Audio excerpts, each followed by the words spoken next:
biggest bad guy character in professional wrestling. When's the last time you got laid? French Toast is the exchange student that you have like a 3-week affair with. Like, we can see that you don't have pants on. Can we tell the truth about Dusty sooner or later? Bro, less people wanted that than are currently watching our stream.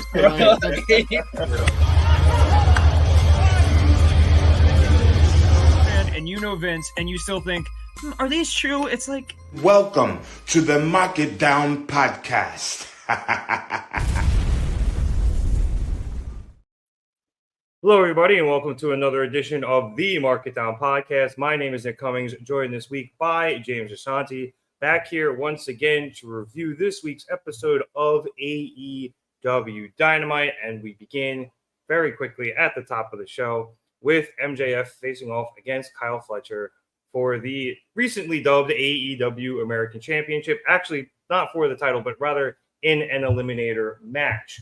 We had Don Callis on commentary, that carny piece of shit, obviously there for his family member, Kyle Fletcher, and Will Ospreay, Fletcher's best friend, watching from the locker room after Fletcher made the save last week for Ospreay after his match with Lance Archer. I will jump towards the end of the match here. So after he countered a superplex, MJF maneuvered Fletcher into position for that second rope tombstone that he broke Daniel Garcia's neck with, a threat he made last week, but Fletcher was able to escape back down to the mat. MJF then went for the Plainview Sunrise, or the Long Island Sunrise, or whatever the hell he's calling it, but Fletcher was able to counter, and then eventually he was able to get MJF into the tombstone, hitting it, but MJF was able to kick out.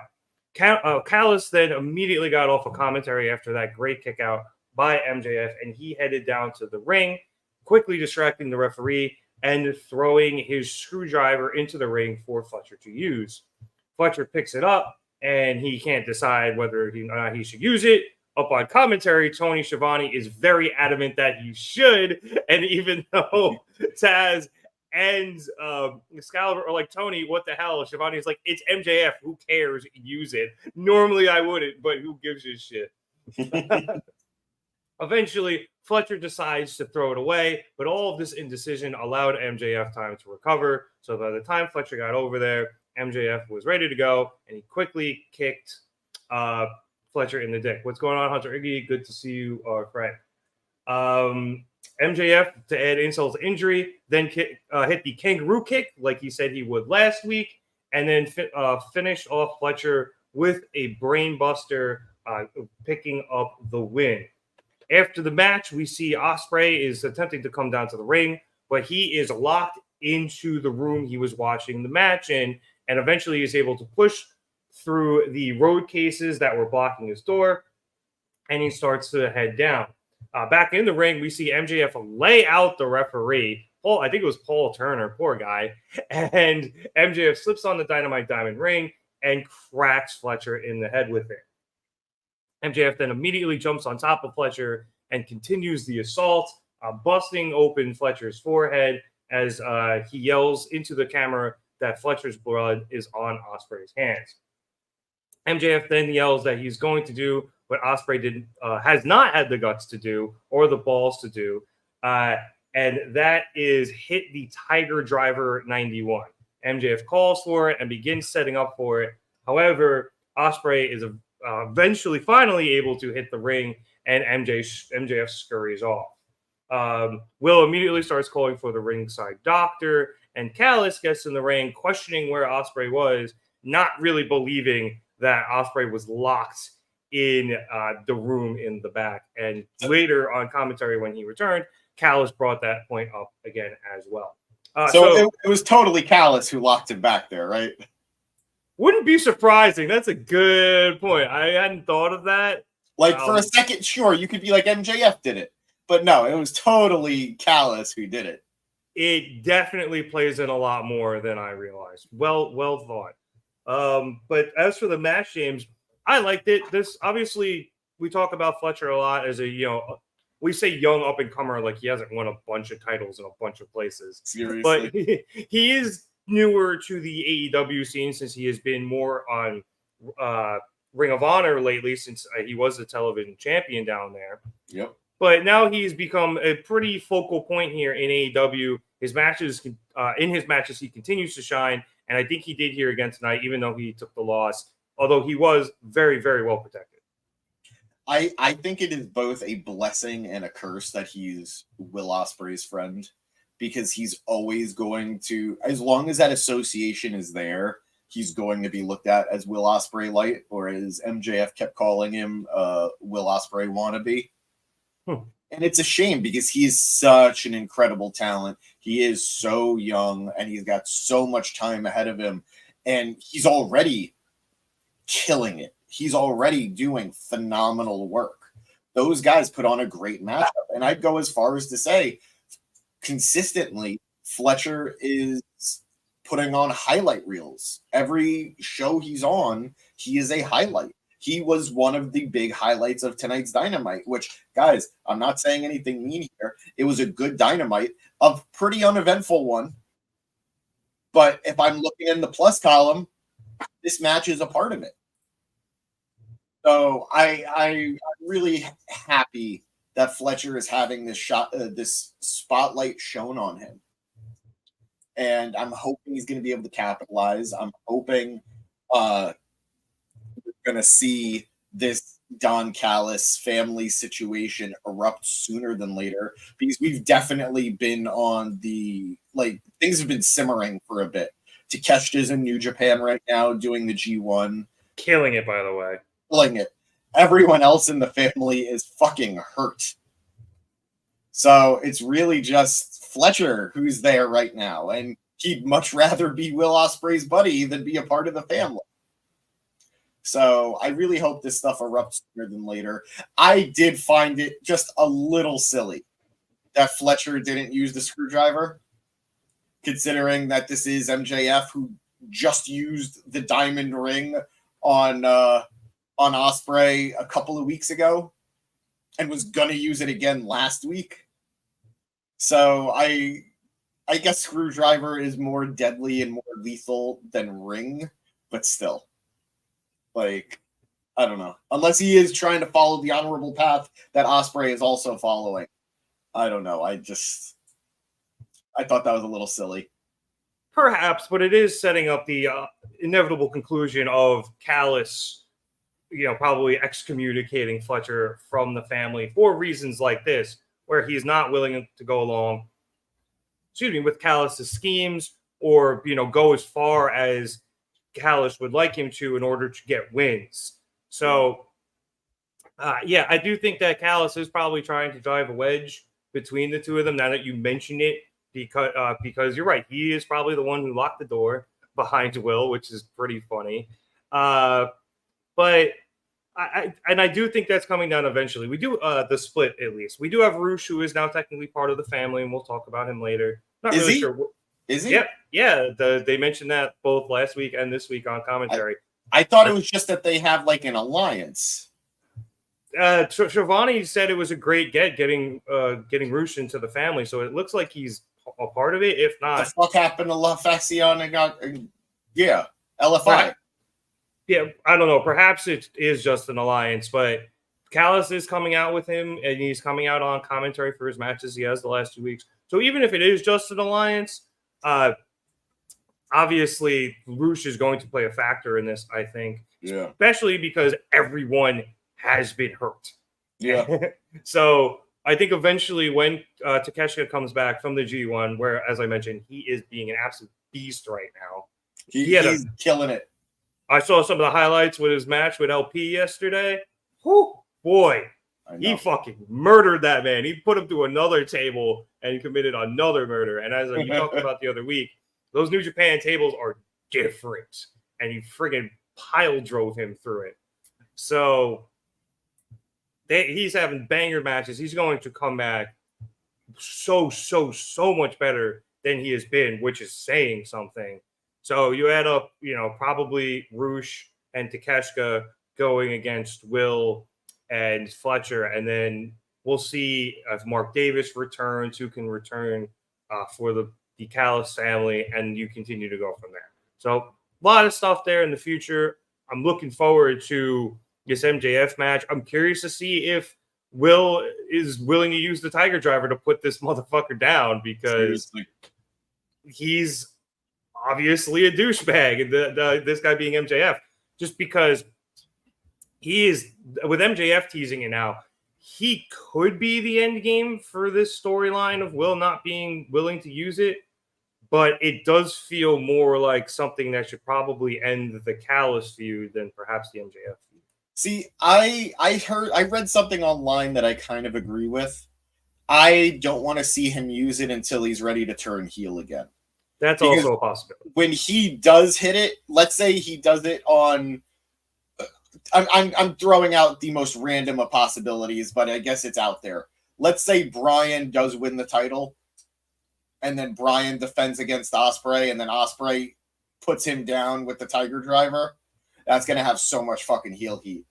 Yeah. It's going to have so much heel heat. So I think that would be great. It doesn't need to be that scenario, by the way. It could be so many others. But I think when he hits that, the crowd will rightfully be like, oh shit, this guy, he's not the guy anymore that we've been rooting for.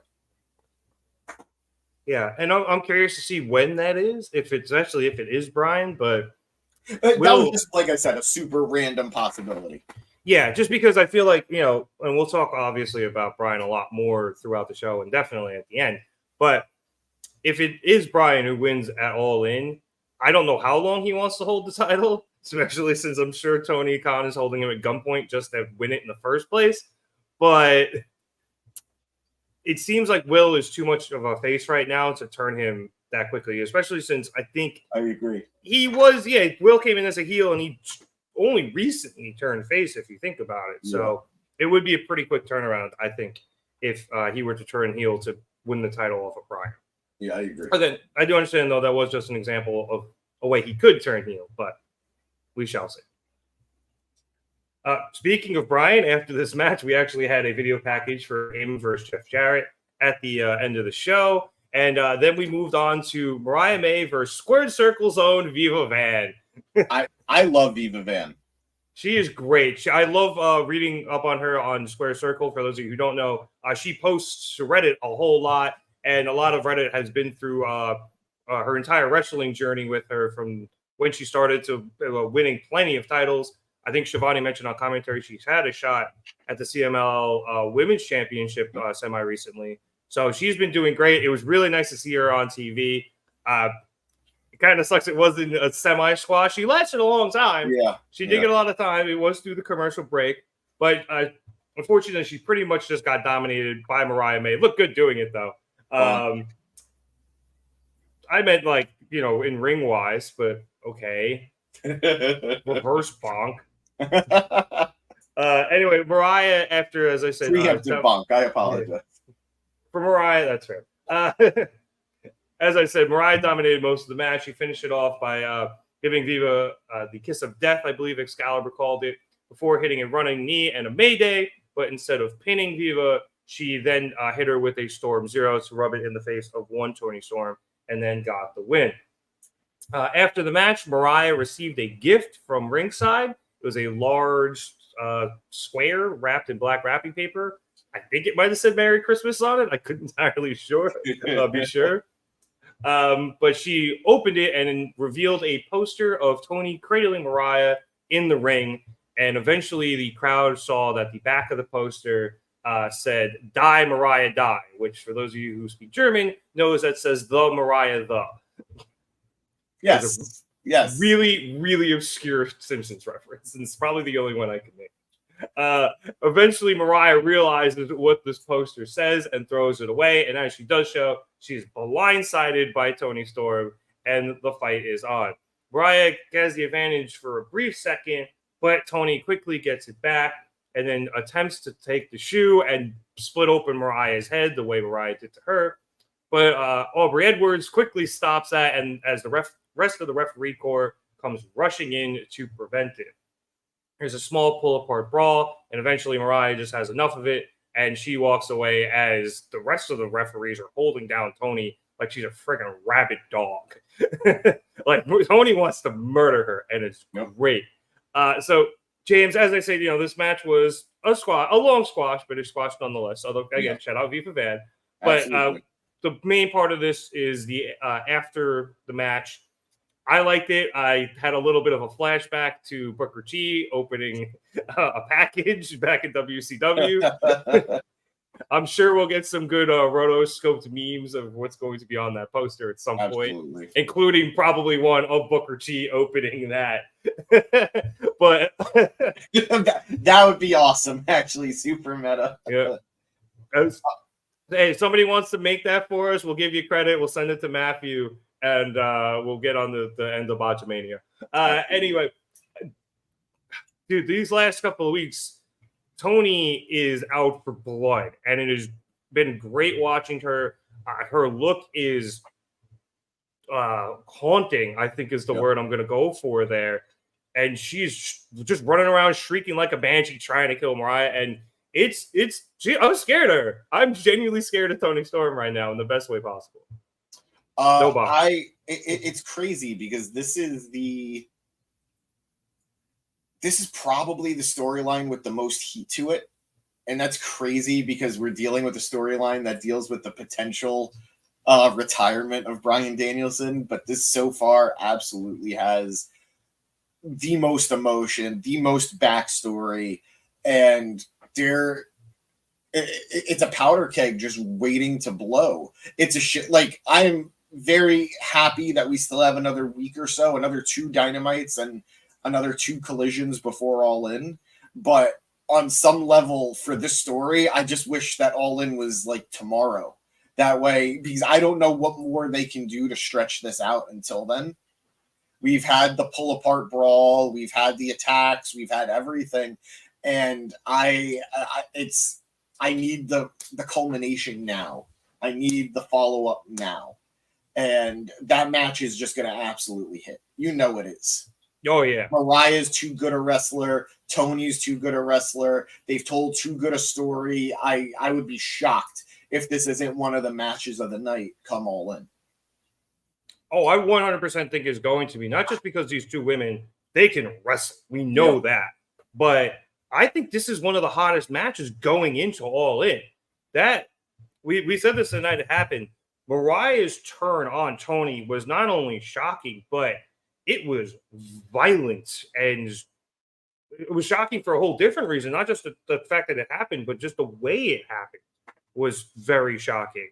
So I think that there is a whole lot of momentum behind this match. Toni was already a character that people adored, and Mariah was quickly becoming one of those, and then immediately turned into one of the biggest heels this company has. So there is a lot of momentum. I think there's a lot of fervor for this match, and I do think it is going to absolutely deliver at All In, not just in the ring, but I think the crowd is going to be very, very much behind it, and it's going to add to what I imagine is going to be an already great match. I completely agree with you. This is top 3 most exciting matches to look forward to for All In. And it's almost number 1 for me, but the Bryan swerve is kind of Bryan swerve is absolutely number 1. But this is right up there. I'd say the only other one that I'm really looking forward to. I mean, I'm looking forward to so far pretty much the entire card. But in terms of more than this, it's Bryan swerve and maybe MJF swerve. MJF Ospreay too. Maybe. I'm looking forward to that just to see if they can top their first match. It's very obviously going to be a different match. It's not going to be a 59-minute and 58-second classic, but I am very much looking forward to see what they do differently in order to make it fresh after they had such a great match a couple of weeks ago. Yeah. MJF and Ospreay? Yes. Yeah. Yeah. No. Absolutely. We got a buddy here. Sup, Navarro. Dynamite was good. It was it did well. It's just not super memorable. Nice middle of the road Dynamite, but we're a couple of weeks away from All In, so they're still setting a few things up there. So it progressed storylines. We're getting closer to that big show, and I was happy with it, but mid. I think that's Wow. a good Okay, word. supporting the Long Islander. Well, I mean, where do you think he got that from? The Rocks. All right. After this match, we as we head into commercial, we went to a Jack Perry video package. Jack was watching a bunch of highlights of him getting his ass kicked and lit on fire at Stadium Stampede and Blood and Guts by Darby, and also some couple of clips of Darby himself on a bunch of CRT televisions, the old ones, saying everything has a price. Then Jack seriously started craving Taco Bell, and it was quickly taken away from him. So he threw a fit and started smashing all the TVs with the sledgehammer, leaving one still standing. And what it played back was him in the scapegoat. Hey, very clearly he wasn't craving Taco Bell. They, assuming the folks at Turner started the advertisement early, and they cut off a decent part of this promo package, but it was hilarious. There was not a better segment for this to happen in. This dark, creepy, serial killery vibe that Jack had, ruined or made better by the Subway commercial. I know we give AEW, rightfully sometimes, a lot of shit for their production value, and sometimes when they mess up with the lighting or the sound or whatever, a lot of their issues tend to actually just be Turner and the network. Because people who watch on Fight don't deal with the same nonsense that we do when we're watching on cable. Oh, I remember back, I think it was in the Daily Place days, so there was an underlying sound and people had to figure it out. I was one of the people who did. They were running the NBA TV sound underneath Dynamite while at the same time. I went over and I flipped NBA TV on and I was like, holy shit, that's the game. So clearly not AEW's fault. They don't have that sound. So somebody in the truck got their wires crossed or their timing wrong, and Jack just really, really wanted that new exclusive Chalupa box for $7. Awful. I feel bad. It feels like the universe is against our scapegoat here. I mean, this unfortunately isn't the best mistake they've ever had, and it wasn't, because the all-time best advertisement thing, I don't even know what you want to call it, was still when Nick Gage was cutting open Jericho with the pizza cutter, and the Domino's head came on. But this is the flip side of it. You know, we were blessed on that day, and now we pay the price today. Well, I don't know. I think we were still a little bit blessed too, because it really looks like we were giving Jack fucking Taco Bell, and then we took it away, and he decided to destroy it. I want to believe that Okada thought things were getting just a little too dark, so he pressed the button in the back again. Oh, I'm sorry, kid. Yeah. Oh man, remind me to tweet that out after the show, please. I have that line around somewhere. Dusty White saying Roman Reigns and Cody Rhodes will face the new Bloodline on the 31st of August. I don't know if that's been confirmed anywhere, but that'll be a fun matchup if that actually does happen, and I think it is only a matter of time before that does happen. How will they coexist? He didn't say they're going to win. True. So after this video package, we had the real Taco Bell commercial and the rest of the commercials, and then came back from those to Darby Allin backstage. Darby says that he didn't light Jack on fire and end it all at Blood and Guts the other week, because if he did, then Jack would have had every excuse to not defend his TNT championship. He'd be dead. He'd be dead. Or, he's not dead. He's just very badly burnt. But honestly, though, that is a solid, in-universe reason to have him not light Jack on fire. I know that was something you had a problem with, James, at the end of Blood and Guts. So at least we have a semi-decent explanation as to why it didn't happen. I suppose. Darby then admonishes Perry for barely showing up at all, let alone on TNT, saying that Jack can run all he wants, but no matter what, he has to show up at All In. Well, quick one from Darby, but pretty good. We then went back to the ring for our next match, which saw Bounty Hunter Bryan Keith, that is his name, fuck you, versus Katsuyori Shibata. We had Chris Jericho and Big Bill on commentary, but we did not have Taz on commentary because Jericho politely asked EVPs to have Taz removed while he was there, since they're still beefing. And Taz was quickly whisked away during all the Taco Bell commercials and by security, and we didn't see him for a little while. Honestly, I don't have a lot of notes on this because Shibata ended this out of fucking nowhere. He just landed a nasty armbar. Yeah, he landed a nasty shot to Keith and then put him in the friggin' Iron Claw. I guess he's been running with those guys recently, the Von Erichs, and then immediately transitioned that into the armbar, and Keith was forced to tap out. After good match otherwise. It was just so quick. It was just so quick, yeah. After the match, Jericho and Bill made a beeline for the ring and attacked Shibata from behind, and eventually the three men set up Shibata to be hit by Jericho with the FTW title. However, Hook's music hits, and he makes his return, coming down for the save, dumping both Keith and Bill outside of the ring before going after Jericho. Cook is able to land in a couple of good shots on Chris, and then he throws him into the ropes, attempting to go for a suplex. However, Bill makes the save and gets Jericho out of the ring, and they all decide that discretion is the better part of valor and don't attack any further, despite the fact they still had a 3-on-2 advantage. Like I said, James, because this ended so quickly, I don't have a lot of notes on it. It was a good match. Anytime Shibata steps into the ring, it's a good match, pretty much. My man, Bryan Keith, I thought brought it pretty well tonight as well. But obviously the big story here is Hook makes his return as we're quickly reforming this group. All we need is Samoa Joe before All In, and we're back in business. It's going to be a bit. You think it'll be longer than All In? Maybe they let him come back for All In and that Dynamite, but remember, he's gone filming. It's not like he got written out just for the storyline. Like, he got written out because he's busy filming Twisted Metal. Right. So it'd be nice because I would really, really, really like for this story to be over.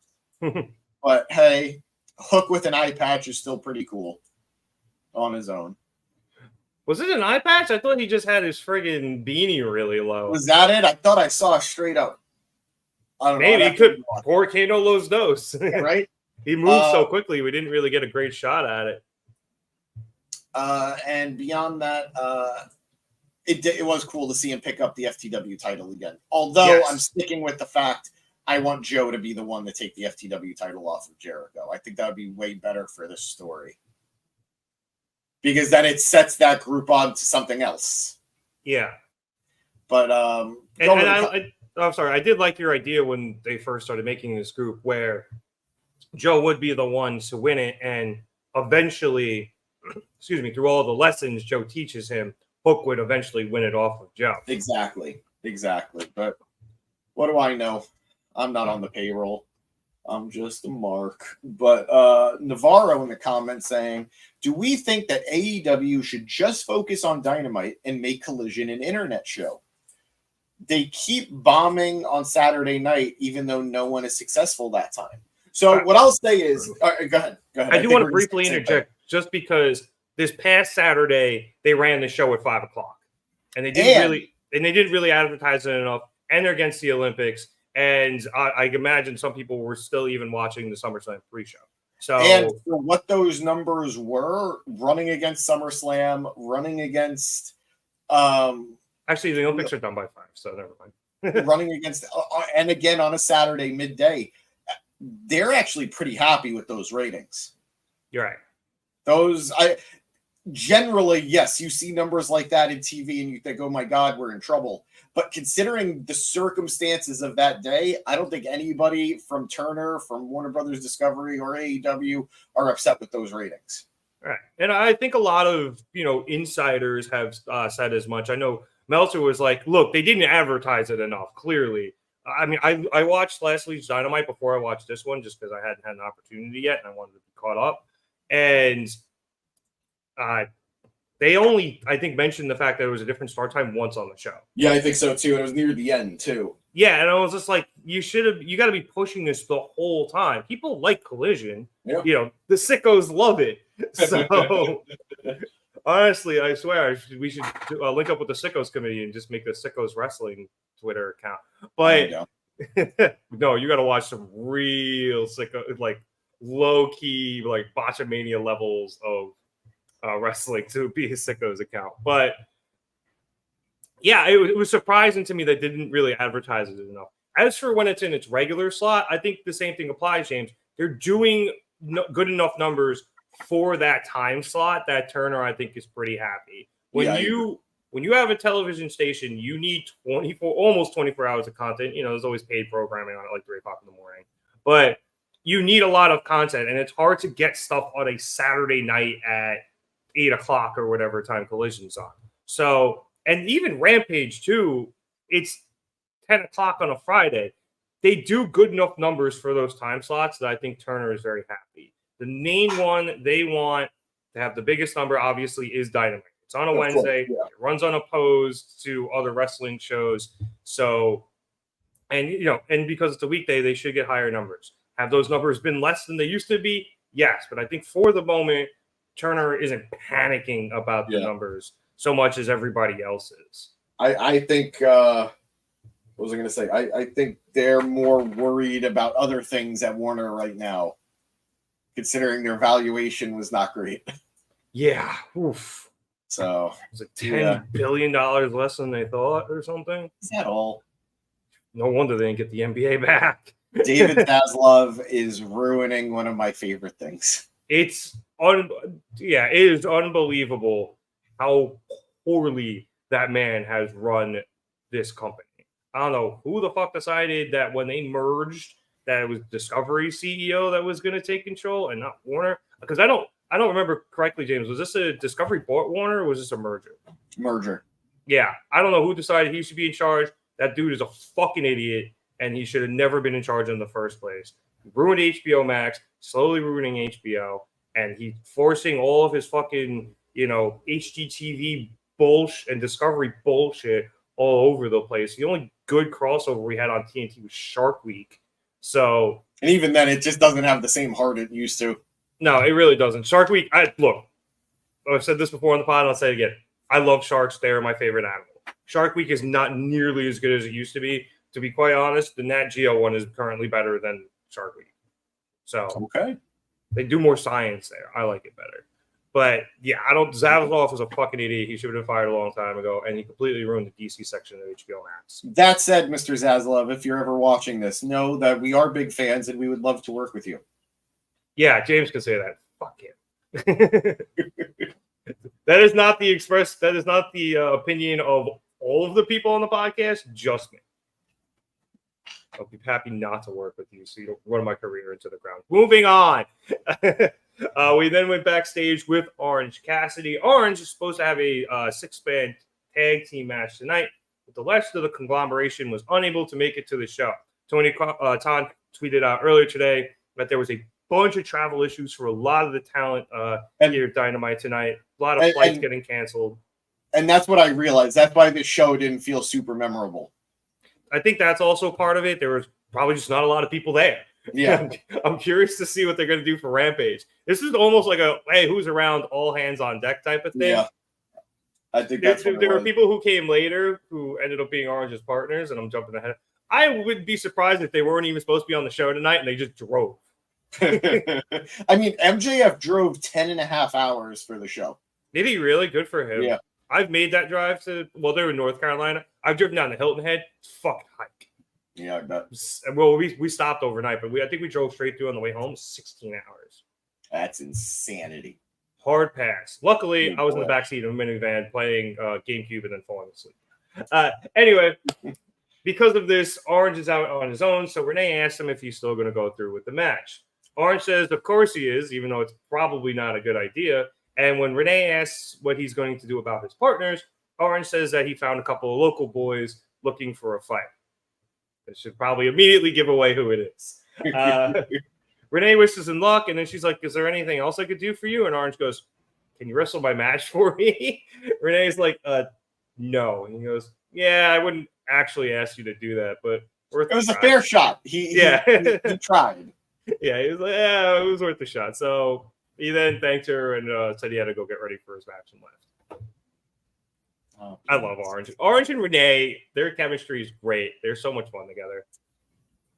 After that, we came back from commercial. I had to another backstage interview with Renee. This time it was with Hangman Adam Page. Renee quickly asked him about his losses since returning, and Hangman kind of just ignored the question, forcefully saying that there is only one man he's wanted to leave with nothing but the ash of his pride since he's been back. Great line. But a bunch of other dumbasses keep getting in the way. Justice delayed is justice denied. Also another great line. Yeah, seriously. Wow. But we should look at him and believe that he will soon have what he wants. This man is unhinged and is awesome. Speaking of that man, we then went to a sit-down interview with Swerve Strickland conducted by good old JR Jim Ross. Glad to see he's back able to do things. I know he's been sick recently. I don't want to, like, I'm not saying this lightly. It's not an attack on JR's ability. It looked like he was having a hard time. Yeah, and obviously he was sick and he looked a lot thinner than he has probably ever. I thought he did fine in the interview. Like, I don't think he took away from it. I don't think he was stumbling or anything. He just looks shot. It sounded a little bit like he was having a tough time actually getting the words out. Yeah. But, and again, please know, I'm not attacking JR on this. I love JR, and as long as he can keep doing it, keep bringing him out for these special moments, because to me, it added gravitas to Swerve speaking to him. Yes. It felt more important. I've always said that. I think when JR is not going to be doing play-by-play, which obviously he can't do the weekly stuff anymore, if he wants to try to make it to some of the pay-per-views, I know he's at the last one, and he did a good job at the last one. Yeah, if he wants to make it to some of those, God bless him. Let him do the last couple of matches. Absolutely. But when he's not doing those, I think these sit-down interviews are the best role for him. As you said, it adds a lot of gravitas to them. He's still very good at them. If he fucks something up, he could do another take. It's not a big deal. So this is a great, great role for him, and I really, really enjoy when he does these. And honestly, I have since AEW started. Yeah, anyway. Yeah. Oh, go ahead, James. No. You nailed it. I was going to break it. All right, let's break it down then. So JR says he's really excited about what he's going to see at All In. Obviously, the top of the list being the Swerve and Bryan match. And he asked Swerve if that motivates him as a wrestler. And Swerve, in a much longer way, says yes. JR then asks about some of the horrific things Swerve has done to get here, asking if Swerve regrets them or if it's just what he had to do, in order to get to the top. Swerve says that if you keep knocking on the door and no one will answer, you eventually have to make enough noise that to force them to let you in. JR then moves his attention to Bryan, saying it seems like he's almost on his way out, perhaps win, lose, or draw, and if that impacts Swerve's approach to the match. Swerve compliments Bryan's past, first and foremost, saying he used to watch Bryan literally stomp people's teeth out of their mouths, and he says he knows Bryan's going to give it all because this is now about Bryan's legacy, but he doesn't give a damn about any of that, because if Swerve was the one leaving, would anybody care? The answer to that is no, and nobody should. Something JR actually agrees with Swerve on. And Swerve's like, yes, exactly. You get me. JR then ends the interview by asking Swerve flat out if he can beat Bryan Danielson at All In Wembley Stadium. And Swerve says not only can he beat Bryan, he will beat him in Wembley.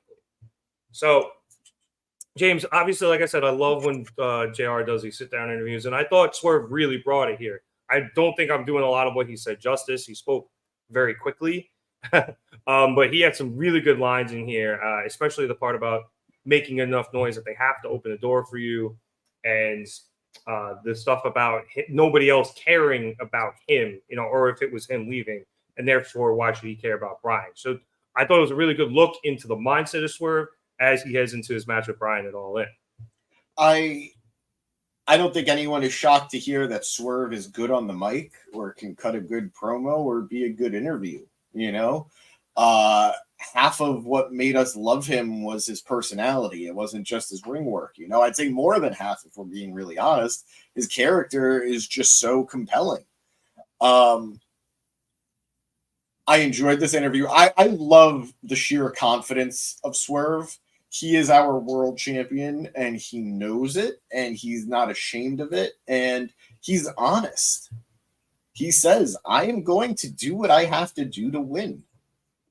And I don't respect if he cheats, but like, I respect him being upfront about it. He's not MJF who says, oh, this is an easy win. I got it in 30 seconds. You know, easy win, easy dub.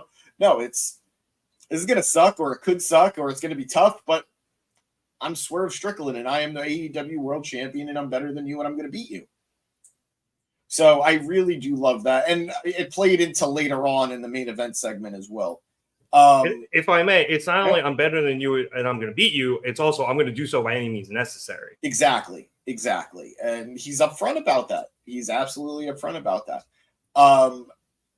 I love the line, and he said it again later to Bryan personally, saying, when I beat Bryan, his legacy becomes mine. Yeah. And I think that's so fascinating because you never like. I'm making a wild connection here. I know it's so far apart, but when I think about guys who either ended careers or targeted legends or targeted veterans, like obviously the number one guy there would be Randy Orton, legend killer, right? And Randy never made it about I'm taking their legacy. It's I'm putting their legacy down. I'm putting them down. Randy was just in legacy.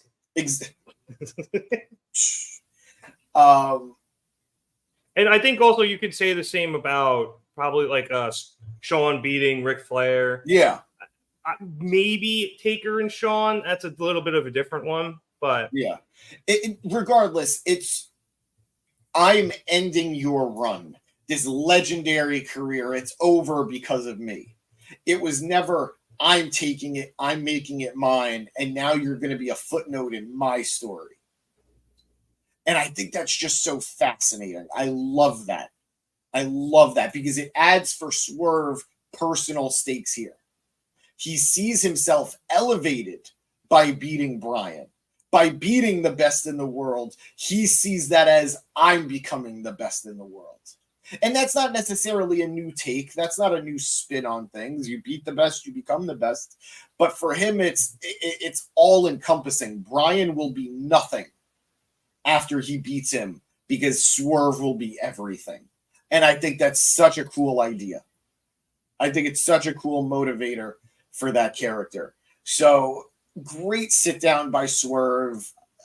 Feels like a champion. Only thing I don't know how I feel about Nana not being there. Like, I mean, would Nana have had anything to offer? Maybe not. Yeah, that was my thing. I was like, what would he do or say? Like, he would probably just sit there and be like, yeah, boss, or something like that. Like, yeah. I don't know. I think back to like when Brock would do these sit down interviews, and then of course Paul would be there. But of course, it's because Paul's doing the majority of the talking. This in the back. Yeah, exactly. I don't know. Sometimes I think it is just good to have the entourage around you, no matter what. But either way, this was a great moment for Swerve, and definitely going to be part of the highlight reel at All In, I think. Although I do think Nana not being there kind of added to the gravitas of it even more. Like, it seemed like because it was JR, Swerve was taking this even more seriously. Not that I don't think he doesn't take Nana seriously, but Nana's his friend, I think, more, and it's probably a little bit of comic relief more than anything else. So I feel like he's like, nah, I got this. I want to do this by myself. It's JR. I'm going to take this, really seriously. I think it did add a little bit more and just kind of eliminated any distractions, just having it be one-on-one. Yeah. Good stuff out of both of those guys, and hopefully JR is well enough we can continue to see him more in the future. Moving back to the ring, we then went to our next match, which saw Orange Cassidy and his surprise tag team partners of FTR face off against Roderick Strong, the Beast Mortos, and Rush. Taz is back on commentary. I guess they got him out of the broom closet, along with that carny piece of shit Don Callis, who, as I mentioned earlier, is there for Rush. We're going to have to get a little bit more confirmation of what their actual relationship is. You might be right. I'm confused. Could have swore in the 4 hours of wrestling I watched today that Shivani said that Roosh was a great get for the family. So I don't know if it was a merger or it's just a partnership, but we'll see. We did have, as Dax and Cash were revealed to be Orange's partners, they came out in jean jackets and shades.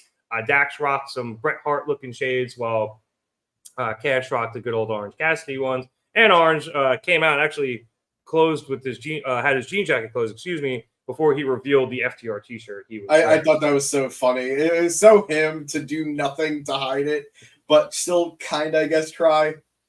That was like I thought it was such a funny moment. Before we get into the end of the match, I did want to try to answer Navarro's question, since the Kingdom were along with Roderick Strong. What's going on with Adam Cole and Wardlow? Well, Cole was more or less written off when MJF made his return a couple of pay-per-views ago, and that is to allow him to continue to rehab his ankle. It's clearly not healed yet.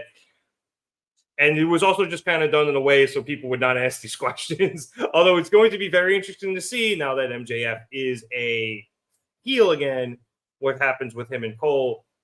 I think that was the end of that story for now, but I imagine it'll have to come back around. As for Wardlow, James, I have no fucking idea where he is. Do you? On his way to NXT, probably. That sounds about right. But like I don't say it lightly, because I really do like Wardlow. I think he has so much potential. He's got a great look. He's got the ring work, even though they never let him highlight it the way he should have. And I think he's a decent enough promo. Yeah, he's a fine speaker. What happened? I said fine speech. Fine. There's a wreck. That's the last time I had something off this episode. We talked about it privately. You're fine. We talked about it privately in our group chat a week ago or so, talking about Wardlow and who really failed Wardlow. Like, was it MJF in that moment where MJF had the contract dispute and walked out on AEW? Was it poor booking afterwards, in which the TNT title debacle? The man's a multi-time TNT champion, but it feels like a flub. It feels like at no point did Tony really know what he wanted to do with him. Yeah. So I love Wardlow. I would love to see him thrive in AEW, but I'm rooting for him individually. And if that means going up north to Connecticut, or I guess down south to Orlando, do it. Do it, because I think Sean will be able to figure out how to work him properly. Yeah, and I think he would get a lot more experience with promo classes as well down in NXT, which would be good for him. I would hate to see him leave AEW, obviously. I prefer AEW over the WWE product at the moment, although the WWE product is very good right now. And NXT, they've been doing some good shit. That turn last night by Wesley, I don't want to talk about it. Heartbreaking, man. Absolutely heartbreaking. Not since Ciampa and Gargano have I been this sad. If it makes you feel any better, Joe Hendry won, and he beat Joe Coffey, and the crowd was so behind him. He's over. But yeah, I don't really know. It was weird. Like, the MJF thing kind of halted Wardlow's momentum for a minute, but I thought he pretty quickly regained it just because people wanted him to do well. They slingshotted him up to the TNT Championship, and then once he won it, it was just like, okay, now what? Yep. And he turned out it was definitely a guy where the chase was going to be a lot better than the title reign, and then the title reigns were all just an absolute mess. So we'll see what happens with Wardlow. Who knows? And hopefully Cole is getting healed up and we'll be back soon. Navarro jumping in saying he thinks NXT has been the best out of the main roster shows for WWE and AEW. It's crazy how when WWE pillages my beautiful TNA, NXT becomes the best brand that WWE has. Yeah. Navarro, I'm not mad at you. I'm just sad. And NXT has been good for a while, I think, even before the TNA stuff. But the TNA stuff has definitely been a shot in the arm for them, and especially Joe fucking Hendry. But you're getting a lot of good stuff from that partnership. And well, they are. NXT certainly is. And hopefully we get some more NXT talent going the other way at some point. We're getting fucking Gallus. That's what we're getting in TNA. Gallus. What did they get? Joe Hendry and the Rascals. Granted, we got Wesley, but where is that feud taking place now? NXT. Yeah. Unless I get my NXT versus TNA pay-per-view, it means nothing. Survivor Series match. There you go. All right, let's try to get back into this match here, which was, again, Orange, Cassidy, and FTR against Roderick Strong, the Beast Mortos, and Rouge. After this match, we have a tangent we got to go on. Okay, we don't go on those. I mean, we're going to break some rules today. All right, well, there's literally a thing that says we don't, but okay. Getting towards the end of this match, after Orange hits the Deja Vu into the DDT on Mortos, the match completely broke down, with Mortos dishing out a couple of spears, Cash hit a power slam, I think, on him. And then Rouge just came in and knocked him right out of the ring before being hit with a beach break and kicking out at 1. I wrote black break. I have no idea why. That's what took me a second. I was like, what the fuck is it? Oh, beach break. Anyway, Rouge was then able to take control of the ring, and Mortos just came out of nowhere to hit a tornado on Cash. And then he tried to dive at Dax, and he missed Dax, and he went over the barricade into the Kingdom, who was sitting at ringside because one of them was on crutches. And yeah, this match completely fell apart. Eventually, though, Orange hit a Stun Dog Millionaire onto Roddy on the outside, and then Rouge back to the ring hit a suplex in the corner on Dax as he set up for the horns in that corner. However, when he went to the other one and started his run-up, Cassidy came in out of nowhere and hit an orange punch, and then Rouge effectively no-sold it and just nailed him with a right hand, which I'm sure James was really happy about. FDR then laid in some shots, and Rouge was able to fight them off, but this allowed Cassidy to recover, and he hit another orange punch, which FDR then followed up into a shatter machine, and that was able to get them the win. After the match, the Acclaimed, who have been looking for FDR for a couple of weeks now after some shit talking back and forth, they came out, and I don't know if this was planned or not, but Max's mic wasn't working. Didn't seem like it was planned. I'm not entirely sure if it was, but Dax had a mic, so he tried to fill. And yeah, Dax is like, look, we respect everything that you guys did or have done for AEW, but this isn't about that. And I think he was about to say this is for the tag team championships, and then realized that the Acclaim don't have the tag team championships. So he just got lost in the sauce. He was just like, you know what? I'm not as eloquent on the mic as you guys. Just blow past all the security guys and come in here and fight us. That's referring to all the security guards that had jumped in between the Acclaimed and the ring. The Acclaimed decides that they're going to do so. The four men meet right outside the ring, and they try to fight. But security quickly breaks everything up and pulls them apart. And then, for some reason, Cash had Caster's hat, so Orange took it and put it on and just paraded around in it for a bit. right. Makes sense. Yes, but James, this match was long, surprisingly. Yeah. It went 2 commercial breaks, which really threw me off there when they went to the second one, which is why I didn't – thank God I didn't write all of it down because it would have been forever. But it was good. Obviously, good mix of talent. I like their pushing Mortos a lot. I think it was Black to Roos, right, in TNA. Yeah. And I was always very, very impressed by him there. Now him being in AEW, he's looked great. I know he had a match with, I think, Hologram on Collision a couple of weeks ago. And although he lost, that match was awesome. I highly recommend it if you guys haven't seen it. Taru/Mortos is the man. Keep putting him on TV. But I guess this was supposed to continue the story between Orange and the rest of the conglomeration with this new alliance of the Undisputed Kingdom, Rouge, and for whatever reason, Mortos.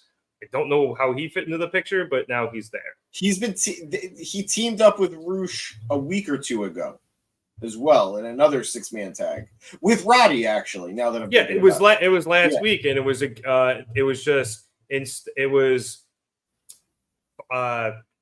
Mark Briscoe, Orange, and Tomohiro Ishii against Roddy, Mortos, and Roosh. And last week, it was supposed to be Briscoe. Pinned Briscoe. Yeah. Yes. So I'm not really sure where this is going. Obviously, things kind of got delayed for a week, but I feel like I'm really missing out by not being more up to date on Collision, because I want to know what's going on with Roosh and LFI, and I know a lot of that stuff was happening there. Again, I'm with you. Mortos, just he's such a beast, man. He hit a spear midway through that match, and it just looked brutal. Like he hit a spear like in the beginning of the match too. Like he hit a bunch of them. It's just, oh god, he hits everything so crisp, so tight. I love him. The tornillo was awesome. The what? The tornillo he hit on Cash towards the end of the match. Yeah, just also. I don't know if he's allowed to, but missed opportunity, not calling it a gore. I mean, he's a fucking bull. I don't think he can. I was going to say, I don't know if he can. Rhino has it, but yeah, I wasn't sure if that was copyrighted or not, but yeah. But yeah, man, I'm intrigued by this this grouping of the Undisputed Kingdom and Roosh, and I guess by extension Mortos. I don't get it. Especially when you throw in the Don Callis family, like maybe if they want to make a super heel group, they can. But I feel like AEW is being overrun by heel groups right now. There are a lot. You have the Elite. You have the Don Callis family, kinda. You have the Undisputed Kingdom. You have LFI. You have the Patriarchy. You have the Bang Bang Gang, who I guess in this feud against the Patriarchy are the good guys somehow. We'll talk about that in a second. Yeah. You have the House of Black are tweeners. They're tweeners. Yeah, right. It's a lot. But overall, I do feel like AEW is overrun by these heels right now. So maybe if you do consolidate it makes it a little bit easier, but I don't know. But man, does the Undisputed Kingdom need a reset somehow, whatever that may be. Just actually give them a direction and a focus. I don't care what it is, but do it. Roddy is doing his damnedest to keep that group afloat. And the other two with Taven and Bennett, like, I don't have anything against them. I think I'm a bigger fan of them than most people are. But my God, they're just doing nothing. Is one of them shoot hurt, or were the crutches just a bit? I have no clue. I couldn't tell you. Because I'm pretty sure last week they got involved in the match and they looked fine. So yeah, it's probably, I don't know, with them it kind of feels like a bit, but it very well could be. Yeah, but there is oddly enough a lot of, for lack of a better word here, incestuous like behavior between all of these different heel groups. Because you mentioned, the Elite, they're working with a lot of these heel groups for favors, like the Patriarchy, as you mentioned, and then you have the Kingdom, who knows whether or not they're friends with the Bucks, but they've had a relationship now with the Undisputed Kingdom. They've had a relationship with the Don Callis family for quite a bit now, for a few weeks. And as those guys kind of swap in and out in the family, Takeshita leaves, some of them get hurt, whatever it is, you have kind of Roosh perhaps joining the family again, under what capacity, we're not 100%, but that means LFI is now a loose affiliation or a full affiliation with the Don Callis family. So I don't know whether or not they're consolidating them or they're just trying to, keep them all close together, just because at least a good chunk of those just need bodies at the moment. Yeah. Between Undisputed Kingdom and the Don Callis family, just having them all have an alliance at the moment, and LFI too, if that's an alliance. It just kind of makes sense, just because they just need heels together to complete some of their storylines, but then some of them are also in holding patterns until Takeshita gets back or people get healthy, and then I don't even know what the conglomeration is. Like, are they just friends? Like, no, I figured it out. You weren't with me. You weren't with me when I came to the realization. Was this last week? I think it was 2 weeks ago, because I think I covered Dynamite by myself 2 weeks ago, right? No, you covered it last week by yourself. Last week? Okay. Yeah, I was in the background, but I had a meeting that day. The conglomeration is the AEW equivalent of Chaos from New Japan. where they're not really a group of people that are looking to tag or really have like any connective tissue that are making them a group. It's just they're a bunch of baby faces who are fighting bad guys, so they fight together. That's really what it like. Chaos in New Japan was formed to face groups like Bullet Club and to face groups like Suzuki Goon and all the Goon clubs. Oh, you got somebody saying hi to you specifically. Toronto 95 saying, "Hey Nick, What's going on? Good to see you." thank you for joining us, Toronto." So that's what the conglomeration is. They're just a bunch of good guys that have no real connective tissue. Mark Briscoe, Orange Cassidy, Kyle O'Reilly. There is nothing there. Ishii, Yep. like there is nothing there, but they're good guys fighting bad guys. Which I guess kind of makes sense because Orange is a member or was a member of Chaos. I don't even know if Chaos is still a thing. I mean, Let's go like if Kyle. anything, he's more a member of Chaos than other people in the company Yeah. right now. And I think Yeah. Ishii was as well, no? So, or is. Yes. So, yeah, I guess he probably just brought that over. That's a good point. It's a good point. It's funny, but Yeah, like it's random. As once I realized what that meant, what they really were, I went from questioning the group to be like, oh, okay, this is cool. I'm down for it. What are the conglomeration going to be next week? You know? yeah. Then I would say we've already had a bunch of different lineups for these 6-man tags, and now we just kind of accidentally threw FDR in there again due to outside circumstances, but we shall see. For the post-match stuff, where do you think we're going here with this acclaimed FTR thing? Outside of, I guess, maybe a match at Wembley? I don't know. I mean, right now the match at Wembley should be the Acclaimed versus the Bucks, right? Because they have the title match. I would think so. I wouldn't be shocked to see it turn into a triple threat because the internet really does not want to see the Bucks versus FTR again right now. There is, considering we were talking about two of the best tag teams in the world, I'm inclined to agree. We've had more of that rivalry than we should have had at this point, I think. 4 of them I think already? 4. The last one being at last year's All In. Yeah, I think a triple threat, it's still dealing with an issue of where are these other tag teams right now that we really need to step up. But on the same token, I think the triple threat at least freshens it up a bit. Allows one of those teams, whether it's the Bucks or FTR, to get a win without pinning one another. Or in the off chance the Acclaimed somehow wins, neither of the other teams are really going over the other. So I don't know. I was thinking about it earlier, and this kind of is going to go with my tangent, which is why I was saying after this match, I kind of wanted to go on that tangent. We are seeing a really big shift right now with the AEW tag team division. Yeah. There were a lot of expectations about bringing in the Motor City Machine Guns. And clearly that is looking like it's not going to happen. It's looking like they're going to land in WWE. And that's its own conversation. I'm not here to get into that aspect, but it's looking like they're going to go to WWE. And now with the big thing being reported over the last couple of days, it's looking like AEW is about to lose the Lucha Bros too.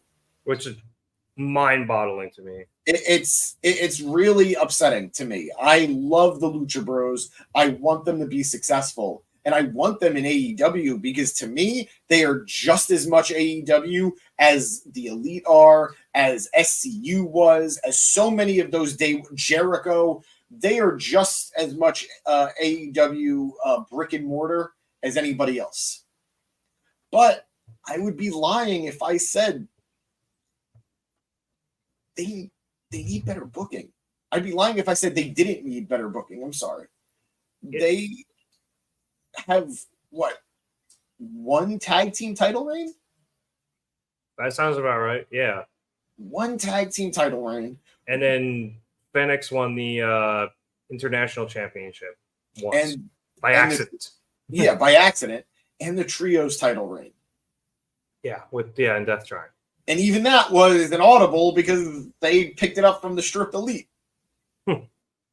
So Did lead to a really cool best of 7, though. It did. I loved it. I know a lot of people might disagree, but they're wrong. I love that best of 7. But regardless of anything, these guys have been around since day one, and they don't really have a resume that reflects that.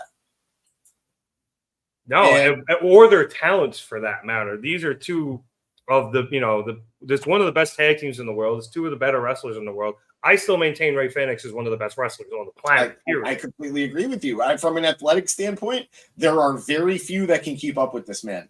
And in terms of aura, there are very few that can keep up with Penta. Yeah, even if they have nerfed him slightly. Slightly. But regardless of how you feel about them individually or as a team, you can't deny they were a very big presence in AEW's roster, very big presence no matter the division. Trios, singles, doubles, they were everywhere. And losing them is going to hurt the tag division a lot. I mean, the fact they're not even on the show right now has hurt it a lot. The tag division has really gone downhill for a company where they wanted to pride themselves on having the best tag team division. Exactly. And for a long time, they did. I mean, they had what Meltzer called the greatest, I don't remember if it was the greatest match or the greatest tag team match on American soil. Yep. I think it was the greatest tag team match on American soil ever. When I know it was Hangman and Kenny, and those are technically two singles guys, but them versus the Bucks was an unbelievable match. And it was, great tag team match after great tag team match after great tag team match. Even the kind of down ones, we had a few where, it was like 3 teams in there at once, and those kind of got messy. They were still good. Yeah. Yeah. And we had unbelievable tag teams and unbelievable tag team reigns to the point where even the thrown together teams like Swerve and Argoy were still pretty fucking good. Yep. It's true. So if you look, like I'm looking at a list of the teams right now, you have the Acclaimed, former tag team champions, still very popular, but also kind of been there already, And number one contenders. And number one contenders. You have, I'm looking at a list, so some of these aren't going to make total sense. You have Aussie Open. Mark Davis hasn't been around. It's really just been Kyle Fletcher. Yeah, he's hurt. You have the Blackpool Combat Club, which aren't really a tag team. They're not really ever going for the tag team titles. Yeah, and I'm not entirely sure where Mox has been. Yeah. Even because mostly you see him tag with Claudio. I feel like that's been their tag team for the most part. And he's, Mox has been MIA recently. You have the Butcher and the Blade, which... Not 100% sure Blade is still there. Yep. You have Bullet Club Gold, so you have the Guns. All right, you have a tag team there. Again, former tag team champions. But they're in the trios division at the moment. You have the Conglomeration. Not a tag team. Not a tag team. Dark Order. I love them. I will root for them no matter what they do. It ain't happening anytime soon. Yeah, they need a serious push to get anywhere back near the tag team titles, and it's going to take a lot. Yeah. Like a whole lot. The Lucha Bros, which probably not anymore. You have whatever is going on with the Don Callis family, but again, I don't see any of them going for a tag title. Right. The Elite, the Young Bucks, of course. They are, 3-time tag team champions? And current. Yeah. FTR, again. House of Black, shocked that they're not putting them in a tag team title situation. And again, in the trios division. Yep. The Infantry with Bravo and Sean Dean. We like them, but they just formed them. They need more time to gel and perhaps be pushed, but they seem more like a heater tag team than anything else. Yeah. At the moment, we'll see. You have the Iron Savages of Boulder and Bronson. Love them. Love them. Not getting pushed to the titles. They're jobbers. Same thing when you get to them. Who are the old guys? The Outrunners? Yes, the Outrunners. Yeah. Love them. Jobbers. You have, I guess, the Learning Tree. But no, they're there to serve Jericho. They're not there to win titles on their own. Exactly. LFI, which we're still trying to figure out what's going on. But again, not really a group I see going for the tag titles. The Patriarchy, the current trios titles holders. Yep. They're busy. Private Party. This is a team, sure. I think you could heat them up at any point. They're just not, they haven't been. Yeah. And I would love to see them back in the title picture, but. Yeah. The Righteous, more of a Ring of Honor tag team. Yeah. Cool guys. Or what was that? So they're a cool tag team, but yeah, they're down in Ring of Honor mostly. Yeah. Shane Taylor Promotions. We've been seeing them a little more on AEW TV, primarily Ring of Honor, though. Yep. Spanish Announce Project. Again, Ring of Honor. Also don't know who's in that. Angelico and Serpentico. Oh, cool. Oh, yeah, that's right. I saw them tagging the other day. I think they were on Collision. Yep. You have Top Flight, which, again, I guess you could heat them up at some point, but they just haven't been. Yeah, they've just not been on AEW TV. I don't know if they've been on Ring of Honor, maybe on Collision, but I've barely seen them, at least not on Dynamite. Then you have the Varsity Athletes, which again is more of a Ring of Honor team at this point. And then you have the Workhorsemen, Anthony Hendry and JD Drake. Who, again, I also like, but they don't do a much either. And I guess you could say the Gates of Agony. Yeah. But I don't know. But even then, like they run with Cage mostly, so that's almost kind of a trio as well. My point is, I just listed a bunch of teams. There is not a single team there to really get super excited about doing anything. And I'm not saying I don't like most of those teams. I really do. I really do. Private Party, Top Flight. I'd love to see them ascend to the next level. I haven't gotten there yet. They just haven't. I love former champions like FTR and the Acclaimed and the Guns. I'm a fan of all of them. But no matter what, if any of them win the titles next, they're repeat champions. We need some fresh blood in the tag team division. We need a new tag team to either form or to sign, which is why I was so excited at the aspect of the Motor City Machine Guns. But this tag team division is hurting right now. Really? And All In, which is the biggest event of the year, we're going to get some form of a rematch. Yep. And which is why, I mean, I know you said the triple threat. I don't know if it's going to happen because we're going to talk about it in a second. I feel like we're getting the triple threat in the trios division after what Christian said, which again we'll get to in a moment. So I don't know if you want to do two triple threats of what are essentially tag matches. You're basically doing the same match twice. So we might just end up with the Bucks straight up against the Acclaimed unless they do that match on All Out and they do like a trios match with Okada and the Bucks. But feel like it'd be weird if they all weren't defending their titles at the biggest show in the world, of AEW's biggest show. So, the complications of the AEW tag team division, because we are losing probably what is one of the top four teams that you listed, or who are primarily tag team guys.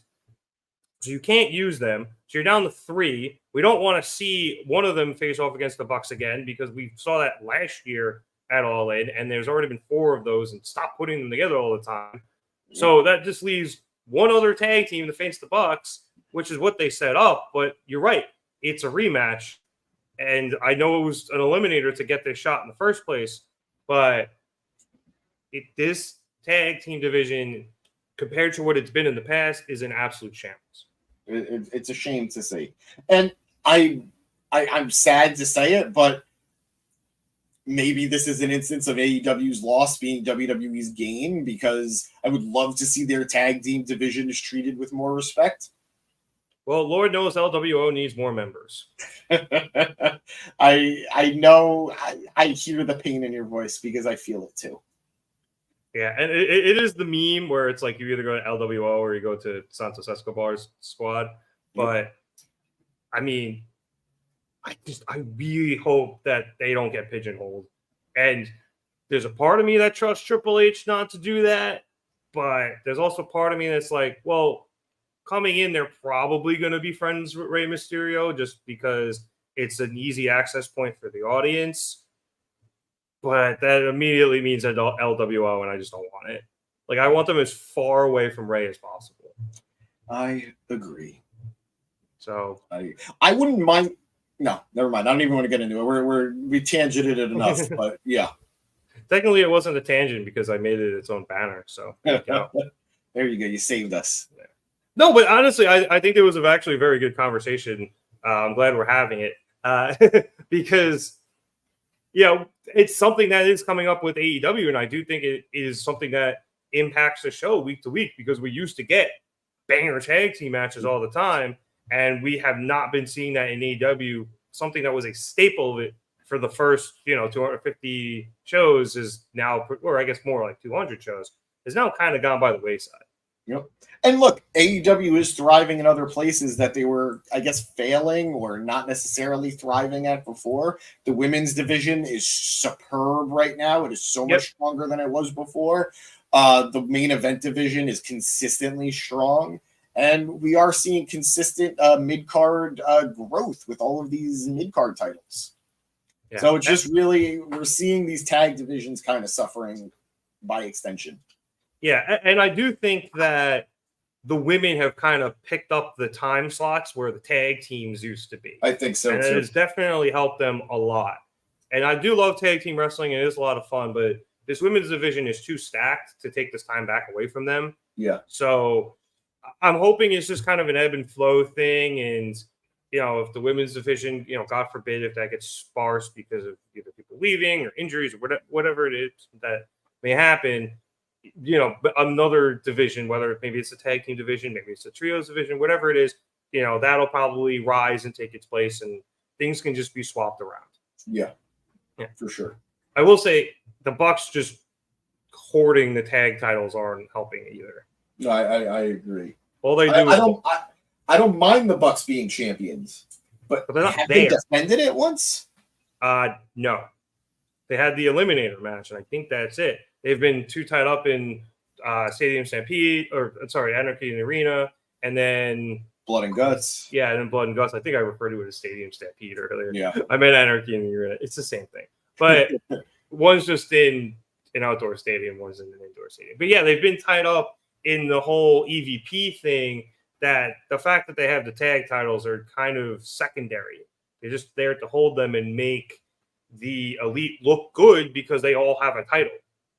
So while they hold them hostage, there's not much for the tag division to do, especially when they're not there. So you end up with nothing, or the Acclaimed and FTR beefing for no reason except maybe some Twitter comments. I don't really know what set all this off. Which, knowing Dax and Max, it was probably Twitter comments. Yeah, I'm sure this is something with the tag team division we're going to see, continue to see develop and continue to talk about in the future. So let's table this discussion for now and move on to our next segment, which was a backstage promo from Christian Cage and the Patriarchy. So he's pretty pissed off after the Bang Bang Gang returned last week, and both they and the House of Black attacked the Patriarchy on Collision, which also saw Kip Sabian toss Nick Wayne back to the Wolves and have him get his ass kicked. So Christian's pissed, and he made a call or two, aka he asked the Bucks. And the two teams will now face off with each other on Collision to see who will become the number one contender for their AEW Trios Championships. Obviously, Christian being of the mind that all of this, or that being of the mind that attack was because the two want a shot at the belts. Christian even upped the stakes for the match, saying that the winner will face the Patriarchy at All In. And considering the two teams love to bicker amongst themselves, Christian thinks that they might need the presence of a father, so he will be the special guest referee on Saturday. Isn't that so kind of him? What a wonderful man. And it is that which leads me to think that we're getting a triple threat here. At All In. It does seem like it kind of works. All three of these teams are beefing. Yeah. It does seem to play into the story, and then you get that triple threat. I just don't even know how we got here. All right, by the way, so I saw this on Reddit. Yeah. I saw this on Reddit, and I haven't been able to get it out of my mind. So, the Bang Bang Gang were stripped of the trios titles Mhm. because Jay White couldn't defend the belt. Yeah. Is he hurt? Where is he again? They said he was hurt. Okay. We all assumed that there were reports that it was storyline and it was simply so they could reset Jay when he comes back. But here's the thing. They stripped the Bang Bang Gang of the trios titles. Right. And they no didn't allow the Freebird. What? Yeah, because no Freebirding. Yeah, same. We're on the same page here. Yeah, no Freebirding. Now, Christian Cage has specifically made himself, Nick Wayne, and Mother Wayne the trios champions. Does this mean Mother Wayne has to defend the belt? And if she doesn't, why are they allowed to freebird the title? I think you're reading too much into it because No. On AEW.com, who is the trios champions? I don't know because I'm not on AEW.com. I'm watching the television product, and the product shows the three of them plus Killswitch. I mean, wow, okay, it's not AEW.com. Okay, I noted. That's a friggin' global real estate company. AEW Wrestling. I feel like I'm already winning this argument. No, I mean, I think you have a point. I'm just curious to see like who they officially acknowledge as the trio champions, because even if Mother Wayne is carrying around the title, that doesn't mean that that she's a part of the trio champions. If you look on the website, it is Christian holding all three of the belts with Killswitch / Luchasaurus and Nick Wayne behind him. So just because Christian lets Mother Wayne carry around the title doesn't mean she's one of the champions. It's Killswitch. They want it in the ring. It's them. I would just like to see some consistency. I don't think that's asking for too much. I don't disagree with you, but I think you're reading too far into it. Fine. It's funny, though. All right. Going back to the ring, we then had we actually had a quick hologram promo package. Guy's been looking good on Collision. Give him some respect. And then you know who's under the mask? Yeah, it's a luchador. I don't know. They created this character for somebody. Yeah, I saw somebody make a joke that like Tony drew this up in his bedroom at 5 years old, and that's like, this is really wanted it. Look, whoever it is, and you can look up who the luchador is. He's doing a very good job. He's had some great matches. The one against almost called him Tarusa again. Mortos was really good, so I would check it out. Side note: is Tarusa TNA like copyright, or he must be, because I don't know why they made the switch on, but I feel like he was wrestling as Tarusa in Mexico as well. So I'm not really sure. Unless it's a AAA thing, and that's why you can't use it. Jesus. Gotta love those Mexican wrestling promotions. Anyway. I'm just going to say it now. Producer Boy has been wanting us to get beef with another podcast. I don't mind starting beef with this guy. Conan, you kind of fucking suck, bro. You're kind of just relax, man. Just chill. There's a very long rabbit hole as to why both of the two major Mexican promotions suck. No, There's but like a lot of shit there. It's not even. Well, I mean, a lot of that has to do with Conan too. Yeah, he defected from CMLL to AAA, but beyond that, he shits on AEW all the time now. He shits on everybody. He shits on whoever thinks it'll make him money. So like if he shits on AEW, he's hoping to like get some shit from WWE. But it's also, he legitimately has beef with them because Tony pulled some talent from AAA shows because he needed them for AEW TV when people got hurt or sick. And Conan just never let this go. And it's just like, man, be cool for like a minute. Relax. Stop being such a grifter. I mean, the dude is a serious carny. Clearly. And he takes everything personally, at least from what I've read. So Jesus Cristo. See. Anyway. Kamille against Jasmine Oa and Clara Carter in a 2-on-1 handicap match. This is exactly what you thought it was. Put the Hoss in against two smaller people. She kicks their ass, pins them both at the same time. One with a torture rack into a power bomb, and the other one was just planting her face first, and they both get pinned, and Kamille picks up the win.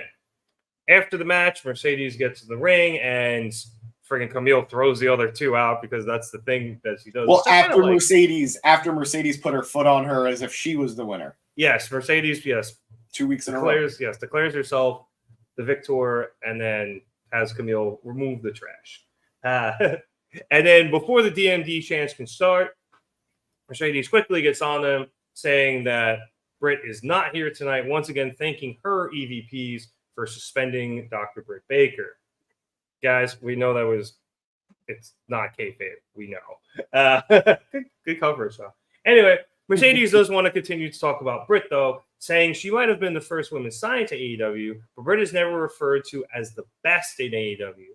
And Mercedes' 2 belts say that she is. Tony Schiavone then interrupts from the announce desk, saying that he's received word from Tony Khan via Christopher Daniels that Tony has lifted the suspension on Dr. Britt Baker DMD placed by the EVPs, and the doctor is here via satellite. Britt then appears on the Tron and says that Mercedes can get her suspended and go get herself a bodyguard, but it doesn't really matter. She's been there since day one, whereas the second Mercedes doesn't like something, she takes her ball and goes home. Oh, shit. AEW is just the flavor of the month for Mercedes, so Mercedes is not the future. Britt is, and Britt will prove that when she becomes the first woman in AEW to defeat the CEO. As for the more near future, Britt has 7 days to figure out how she's going to get her hands on Mercedes, and Mercedes shouldn't doubt her when she says that. You should trust Britt. After all, she is a doctor. Yours truly, Dr. Britt Baker, DMD. James, I think we got a good match out of Kamille, or at least the match we had to get out of Kamille. Loving her already. I did not know she played football. I learned that the other day. Awesome. Or I learned that today. But decent enough promo from both women here. It's been kind of difficult, I think, building this the way they really wanted to, considering all of the backstage stuff and the suspension for Britt, both in kayfabe and out. I still don't know how much of it I believe, even in the for legit, but different conversation for a different time. Yeah, there's a lot going on there, and I'm with you that it all seems a little bit shady, but as do most dirt sheets. But it's almost slightly working in a way because it is keeping these two apart for now. Yes, and I think that is helpful because we do have a couple of weeks till All In. So while I don't think they're building it the way they wanted to, keeping them apart for now is good. So when they do collide, probably the week before All In, we got a taste of it, and then we get the match that Sunday. No, I agree. And given that Britt isn't the best worker there is, maybe it's for the best that they're not, I guess, sort of overexposing her right now. But on the flip side of it, she's been gone for such a long time that maybe use the ring work. Reps. Yeah, the reps really could. So it's kind of a double-edged sword here. I'm loving the presentation of Kamille. I'm loving just this hoss of a woman, and I'm loving the dominant force in the women's division. Do you like her nickname? The Brick House? The Brick House, yeah. I mean, that was her thing. Shit Brick House. That was her thing in NWA, too. Okay. I will say, though, I feel like AEW has developed this thing. WWE did it for a while, where everybody's nickname has to be the something.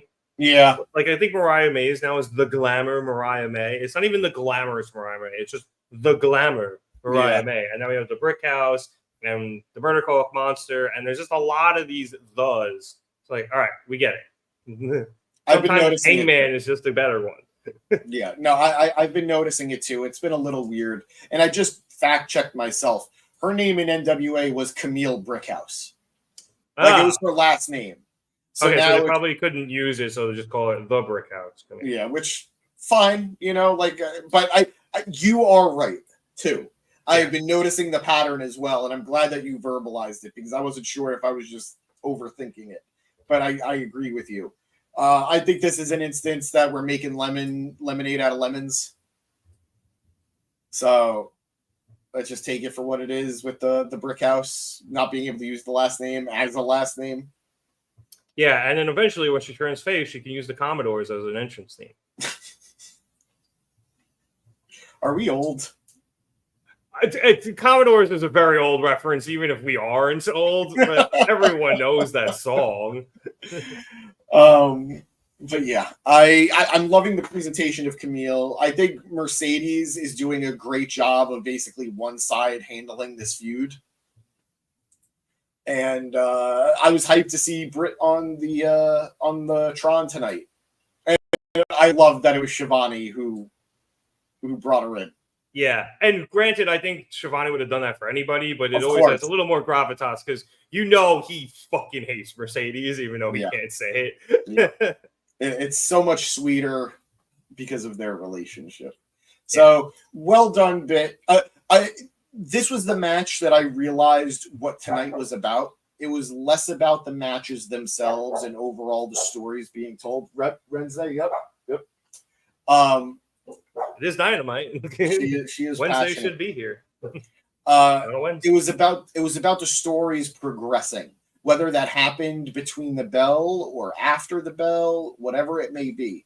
We saw a lot of stories start with matches and then end with segments. And I realized it here, where we had the match for Kamille, but that's not really what it was about. It was about the Mercedes and Britt story. And it got furthered because of another match, even if it was a quick squash of a match. Yeah, and you saw a lot of the segments tonight accomplishing multiple things. As you said, a lot of matches that were then followed with segments or like an aftermath of the match. First match, you had, Kyle get bloodied and Will was trapped in a locker room. I'm still trapped in a closet. We can't make that reference anymore. You had, the Acclaimed come out after the FTR match and fight with them. You had Tony come out after the Mariah May match, and that was a whole thing. And then you had this where you were able to build Kamille or continue to build Kamille, as this is only, I think, her third week in the company. Yeah. And she comes out and beats two women very handily. And then you follow that up with the continuation of the builds to Britt and Mercedes at All In. So it was a very good use of time tonight. Was anything spectacular blow my pants off? No, but we had back-to-back weeks of spectacular blow my pants off episodes. Last week was fine, and this week was fine, and everything is doing its job heading to the pay-per-view. And that's all you really need to do, especially now that we're in kind of those middling weeks where you can't have too much happen before before you get to the final push to the pay-per-view, because you want to save the good stuff right before the pay-per-view, right before the pay-per-view. So it's a holding pattern type of show, but they were still able to accomplish things to continue to move to the next stepping point. The only counterpoint I have to that, unfortunately, WWE right now just had a mega event in SummerSlam.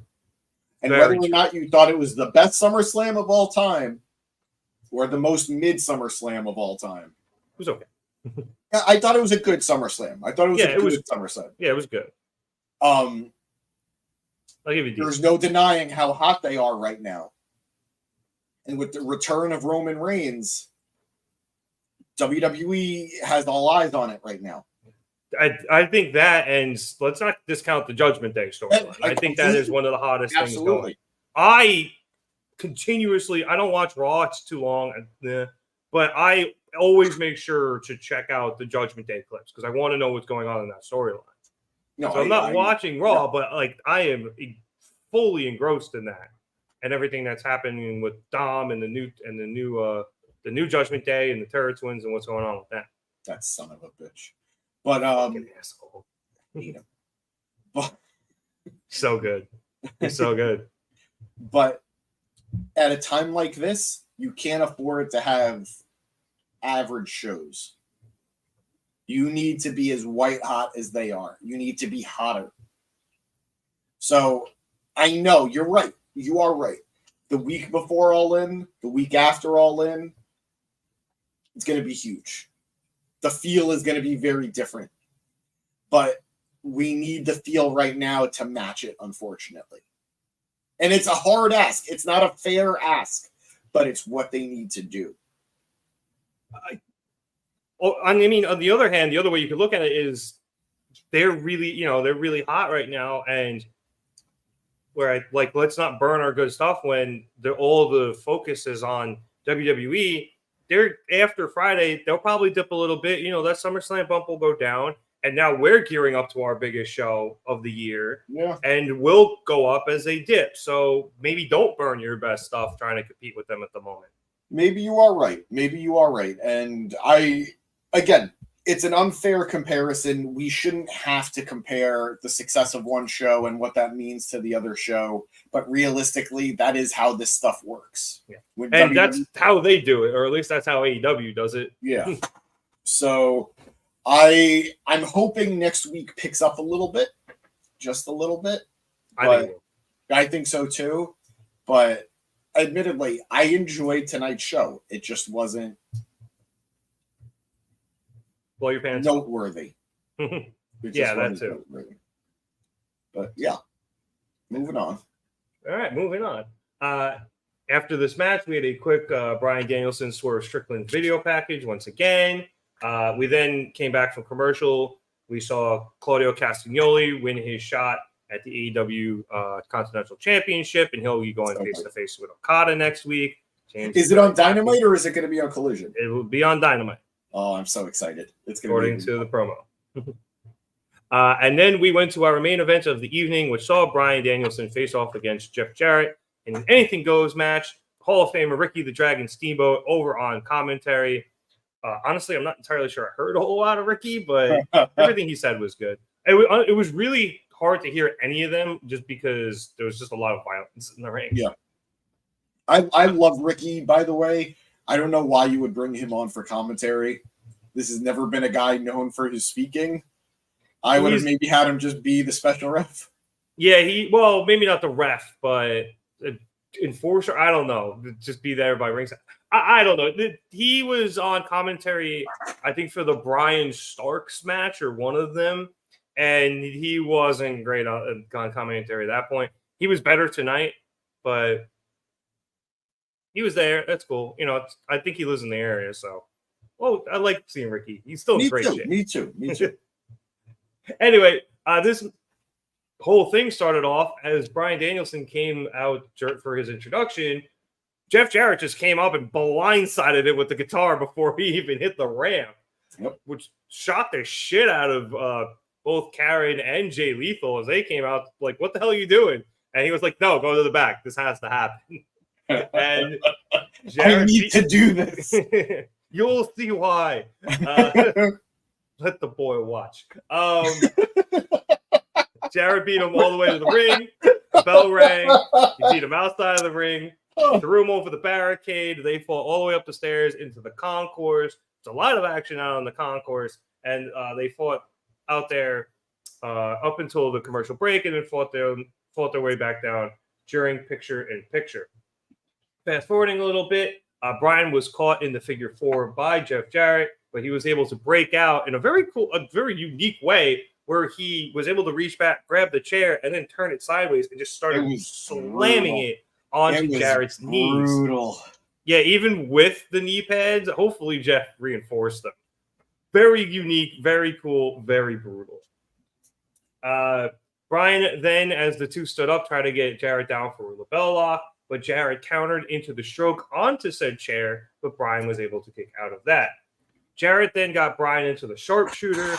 However, Bryan was able to finagle his way out and transition into the lapel lock that Jarrett himself broke out of, and then the two men fought each other to their feet, and that exchange ended with Jarrett hitting an enziguri. Good for him. He is borderline 6 years old, and he can still hit a jumping enziguri. Yeah. Jarrett just then tries to go postal. He's like, that's it. It's over. I don't even know what he was setting up for, but because by the time he was done yelling, Bryan had shoved him into the corner where there had previously been a chair wedged between the two turnbuckles, and Jarrett's head went right into that chair and staggered him.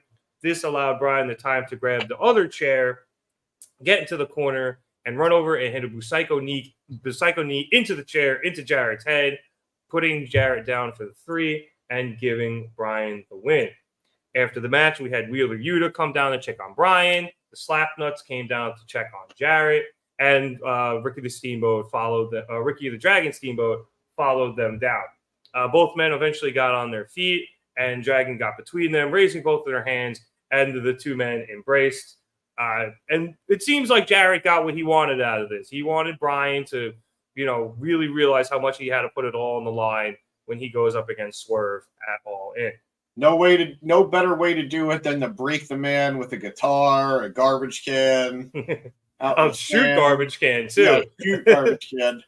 Jarrett got suplexed into that. His legs hit it. Oh, I felt so bad. Yep. Like the back of his legs and his Achilles and stuff. Oh, it's like a real black metal one. That had fucking hurt. Anyway, as this very nice and tender moment is going on, Swerve decides to ruin it all by having his music hit and come out with Nana. Jarrett is leaving at this point, and he's like, "Oh, look at this! This is so nice." Two legendary wrestlers of TBS. You got Jeff Jarrett, you got Ricky the Dragon Steamboat, and you got Swerve Strickland. Swerve says the difference between the three of them and Bryan is that they've all been champions on this network, unlike him. Damn. Swerve calls Bryan one of the greatest of all time, saying it will be an honor to retire him, and something, James, you alluded to earlier, making Bryan's legacy his. Swerve then asks how Bryan's doing, asking if his legs are a little wobbly, maybe his back hurts, because if that's what Jeff Jarrett did to Bryan, imagine what Swerve's going to do to him at All In. And then Swerve's like, you know what? You had a sparring partner this week. I think it's only fair I get one next week. And he challenges Wheeler Yuta, who's still there, to a match on Dynamite next week, which Wheeler quickly accepts. And while Swerve sat in the back and watched this match this week, he wants Bryan front and center in a front row seat to see how truly vicious he can be next week as he faces off against Wheeler. So, James, this match was kind of what you expect out of a Jeff Jarrett match, especially anything goes one. But he still delivers. It's still mind-boggling to me that I'm enjoying Jeff Jarrett in the year of our Lord 2024. Because when he got signed, we were all super pissed. We're like, what the fuck is this? Why is he here? And he has done nothing but great things in AEW. And yeah, this is, the prototypical old man, no DQ match. But it worked, and it works for the story. And I'm enjoying face Jeff Jarrett in the year of our Lord 2024. It's great, I think. I truly believe, I'm not saying this for fun. I'm not saying this for hyperbole.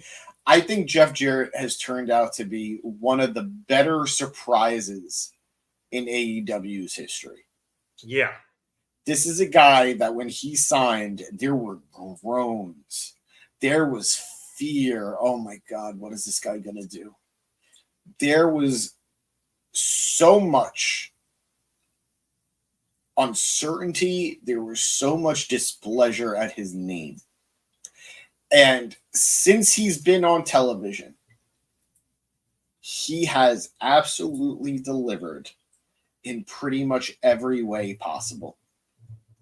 He's lost every time he's needed to lose. He's been the heel, the mid-card heel that AEW needs a lot of the time. He's been a babyface, shockingly, in 2024. But everything he's been called upon to do, he's over-delivered, in my opinion. I think there's been one misstep, and let me tell you, I don't think it was his fault. You know what it is. I'm blanking. Sorry. The Texas Chainsaw Massacre. Oh, yeah. Sorry. I don't blame the Mets one, so I got distracted. Of course. Yay. I'm going to the Yankee game tomorrow. Ooh, have fun. Sure. Hopefully it doesn't rain. They're just not the same team they were in the beginning of the season. Neither are you guys, for better. Anyway, yeah, I'm very happy with this Jeff Jarrett match. Bryan needed a big... it's funny because when they announced this match, I was like, okay, they want to get Bryan back in the ring to see how he can do, see how he's going to feel. They probably want to give him an easier matchup. And then I'm seeing Bryan fighting up the stairs. I'm seeing Bryan getting suplexed onto a garbage can. I'm seeing him get hit with the guitar. I'm like, nope, never mind. They're just throwing him into the deep end with Jeff Jarrett. Why not? Sure. Have they ever had a match? I couldn't tell you where it would have happened. My only guess would be Ring of Honor, but I don't think Jeff was ever there. At least not off the top of my head. Jeff at that time was running TNA, and TNA and Ring of Honor had a bad split at that point. So no, I don't think there would have been an instance where that would have happened. Maybe like WC. No, I couldn't tell you. I don't think so. Interesting. Crazy. Maybe that's why they really wanted to go after it, just because. I agree. Bryan wants to wrestle as many people he's never wrestled before he calls it a day. Yeah, exactly. And I don't blame him. Let it go. We're here on the show. The Mets are fine. I know. I'm listening. But I thought the match was fine. I loved Bryan winning with the Busaiku chair shot knee. Bloodied Jarrett up pretty bad. Yeah. It looks like he almost got hit behind the ear. So like it was what I saw. Commentary said that the blood was coming from the ear. That's not what happened. He was bleeding from his chin, and because he was laying back, all the blood went back. I was gonna say it didn't look like. I was like, how did he get hit back there? I couldn't figure out why or how. You know, they corrected it. Whoever said the first thing, I think it was Siobhan, and he said, "Oh, he's bleeding from behind the ear," and then Taz and Excalibur said, "No, I think he's bleeding from the chin." And but brutal stuff for what should have been a fairly simple matchup for these two guys. But Bryan doesn't know how to do simple, and Jeff Jarrett in 2024 is game for anything. So, bravo to both guys. What do we think of what happened post-match? I like Swerve's promo. I know you talked quite a bit about it earlier in the show, especially that line about how Swerve would be taking Bryan's legacy when he retires him. So if you want to touch again on that, be my guest. But we also set up for a match next week with Swerve against Wheeler. Yeah, I think Wheeler's going to die. It's so sad because we just got him back, really. Yeah, no, I think Swerve's going to break his arm. Yeah. As for the after match segment, I find it interesting that 2 weeks in a row, Swerve is interrupting Bryan's time. Last week, Bryan had a promo, and Swerve came out and interrupted him. Bryan didn't call him out. It wasn't Swerve's time. Swerve took his time. Same thing here. Bryan had a main event match. Swerve came out and made it about him. I think we're starting to see that maybe he's a little insecure. I'm the champion. I'm the best. I'm the most dangerous man in AEW. But I got to interrupt your time. So I think that could be a fun thing to play on if they push that over the next two Dynamites or so. Beyond that, Wheeler and Swerve, it's going to be a fun match. It's been a long while since we've seen Yuta wrestle on Dynamite on like such a high platform. At least in singles. Well, I know he had a trios match or two, I think, with the rest of the BCC when he came back. I'm happy that he's going to have an opportunity to show off again, because against Swerve, you've got a good dance partner. Yeah. So a great way to end the show. I'm glad AEW got the overrun again. And I didn't even realize, honestly. They went to like 10-0, I don't know, 4 or 5 maybe. I guess I probably should have realized that when they were like 3/4 of the way through like the first practical joke. So I miss Joe. I never watched the show. So. You're missing out. It's fun. I'm sure it is, and I've seen some funny stuff. It's just not your thing. Not for me, Clive. Fair enough. But yeah, like I said earlier, I thought this was a fine Dynamite.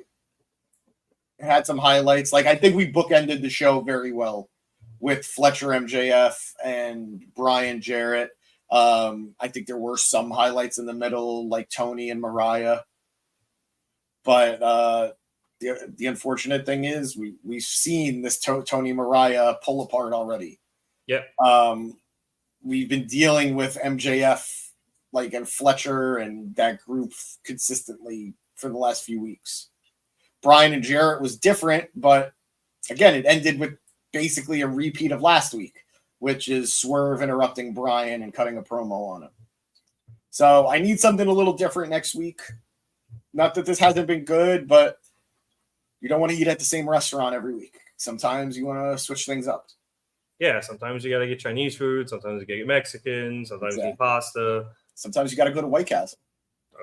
Not me, but I can't. I do it. I can't have the onions. I literally can't. I look. We know far too many people who have abused themselves with White Castle.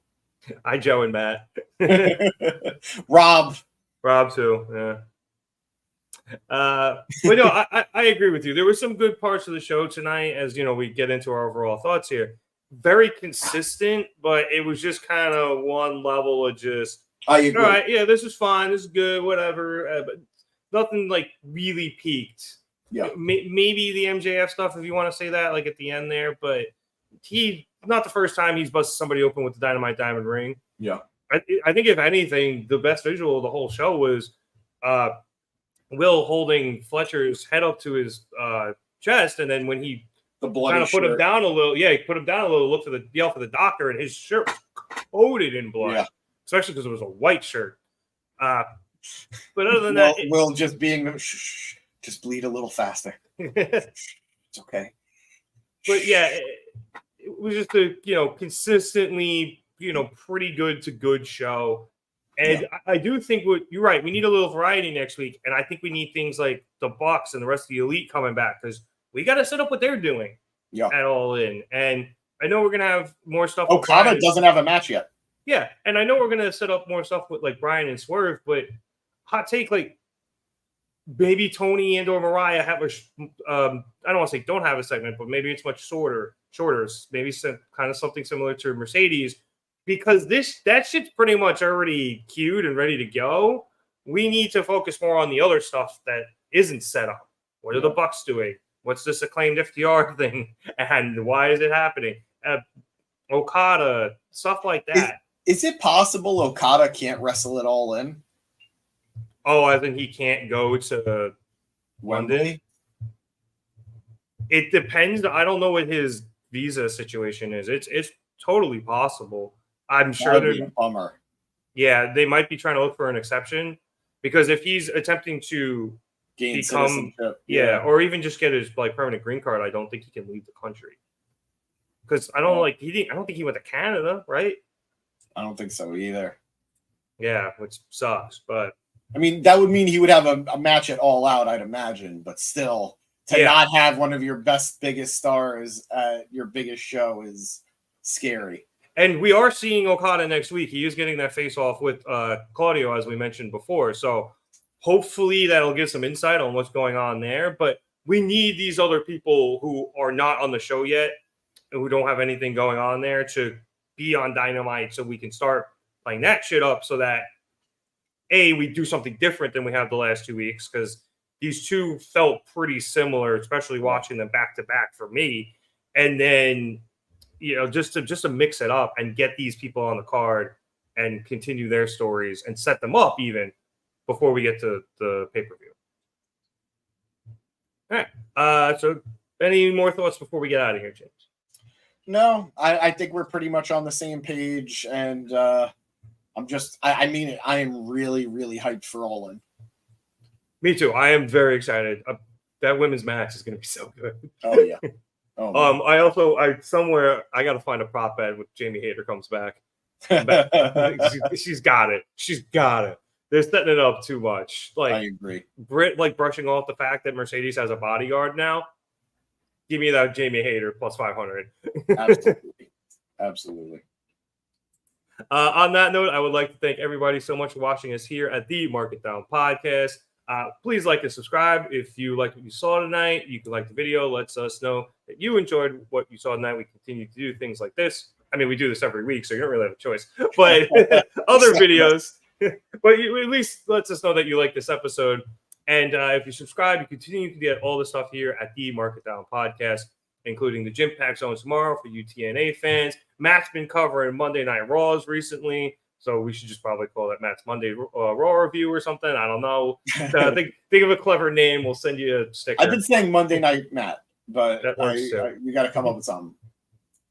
Obviously, we will be back here next Wednesday for Dynamite, and we'll be covering All In, as well as most of the other pay-per-views.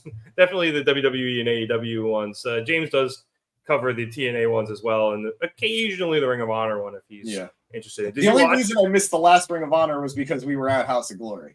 Yes, I was going to say, did you end up watching Death Before Dishonor? No, I haven't. I caught the highlights for it. But look good? They deliver. Ring of Honor does not miss when it comes to the action. The problem is that for a very long time, all they did was deliver action, and it got a little overwhelming. Yeah. But the pay-per-views are great. I did want to note, they made an announcement today that GCW is going to be running a major event nearby pretty soon, and I think the pod might be making a trip for it. Nearby being New York, for those of you who are new.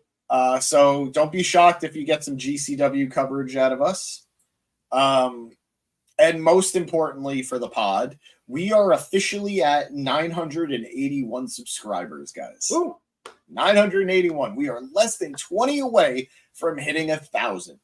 So we will be announcing some pretty major giveaways very shortly. Start to look for us on social media. We will make a post here on YouTube as well, where we will be detailing all the giveaways we'll be doing. We will be doing a multi-platform giveaway on across our social media, on YouTube. All you got to do once we hit that 1,000, that's when the fun begins. Okay? So we will announce that probably in the next day or so. So be ready for that. And thank you again for being with us on this journey. Yep, and as we are getting closer to 1,000 subscribers, we have also reached a certain status at YouTube where you guys will, in the future, be getting some more new behind-the-scenes stuff. We are continuing to figure out what that is and what that is going to be. So keep an eye out for that as well. We know you have some of you here who are regulars, as we like to call you, and if you guys want to chop it up with us even more and get some exclusive content, we will let you guys know how and when to do that when it becomes available. For those of you who want to participate in all these giveaways and want to check us out on social media, check us out on Twitter, Facebook, Instagram, and TikTok. For those of you here on YouTube, those are all in the description below. I know some of you are on Facebook. We normally stream on Twitter. There was a small glitch in our system tonight because Elon sucks. Because Elon fucking sucks. We paid for his stupid blue check mark, and it worked last week, didn't work this week. I don't know. I probably just have to reset it, but his shit's terrible. So normally we're there, and I do still like Twitter, but either way, if you want to follow us over on that hellhole, it is marketdown_pod. On Instagram is at marketdownpod, and here on YouTube, youtube.com/3665 for those of you listening on Apple Podcasts or Spotify. James, any last words before we get out of here? No, I'm all done. All right. I'm all out of words. So for James Ashanti, who is completely out of words, my name is Nick Cummings. Thank you so much for watching us here at the Market Down Podcast. It's going to be a real shame that James can't talk anymore because he's out of words. Good night, everyone.